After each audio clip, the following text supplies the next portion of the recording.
మెదక్ జిల్లా చేగుంటలోని వెంకటేశ్వర స్వామి దేవాలయం 41వ వార్షికోత్సవాలు అంగరంగ వైభవంగా ప్రారంభమయ్యాయి. ఏప్రిల్ 28 నుండి మే 3వ తేదీ వరకు నిర్వహించే ఉత్సవాల్లో భాగంగా నేడు శ్రీదేవి భూదేవి సమేత శ్రీ వెంకటేశ్వర స్వామి కళ్యాణ మహోత్సవం కన్నుల పండుగగా ఘనంగా నిర్వహించారు.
ఇప్పుడు ఇంట్లో ప్రవేశించడానికి సిద్ధంగా ఉన్నప్పుడు మళ్ళీ ఇక్కడి నుంచి ఒక అలానే అమ్మాయి తరఫున ఒక నలుగురు బ్రాహ్మణ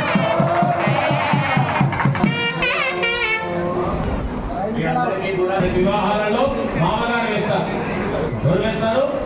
మామగారు వేస్తారు. వాళ్ళకి ఇంకా ఈ మిగతా వాళ్ళని చూడాల్సినటువంటి అవసరం వాళ్ళకి లేదు.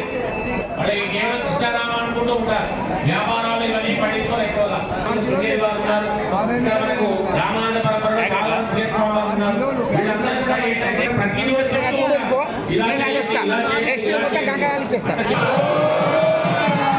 జై శ్రీమన్నారాయణ శ్రీమతే రామానుజాయ నమః. వెంకటాద్రి సంస్థానం బ్రహ్మాండే నాస్తి కించన వెంకటేశ్వర సమోదేవో భూతోన భవిష్యత్. మన చేగుంట మండలం కళ్యాణ వెంకటేశ్వర స్వామి దేవాలయంలో ఏకాచతుర్వింశతి 41వ బ్రహ్మోత్సవాలు గత ఆదివారం నుండి ప్రారంభమయ్యాయి. ఈ బ్రహ్మోత్సవాలు ఆలయ ధర్మకర్త అయిన బొచ్చు సుదర్శనరావు గారు ఆధ్వర్యంలో వారి పర్యవేక్షణలో వారు నిర్వహిస్తున్నటువంటి బ్రహ్మోత్సవాల్లో జీఎల్ స్వామి మంగళాశాసనంతో స్వామివారి దగ్గర నుండి 20 వేద పండితులు వచ్చి కార్యక్రమం చేస్తున్నారు. నిన్న ఆదివారం నాడు అంకురార్పణము, సోమవారం నాడు గరుడ హోమము, గరుడ ధ్వజారోహణము, ఈరోజు పొద్దున సుదర్శన హోమము, సాయంకాలం స్వామివారి శ్రీదేవి భూదేవి సమేత శ్రీనివాస స్వామి కళ్యాణం, రేపు నారసింహ హోమము, ఎల్లుండి మహాలక్ష్మి హోమము, తదనంతరం మహాపూర్ణాలు చక్రస్థానము ఆచరిస్తారు. ఈ కార్యక్రమాలకు ఆలయ పెద్దలు గ్రామ ప్రజలందరూ కలిసి కార్యక్రమం నిర్వహించుకుంటున్నారు. వారందరికీ ఆ స్వామివారి యొక్క మంగళాశాసనాలు తెలుపుతూ ఈ విధంగా అందరూ ధన వస్తువులపైన సహకారాలు అందించి స్వామివారి అనుగ్రహం పాత్రలు కాగలరు.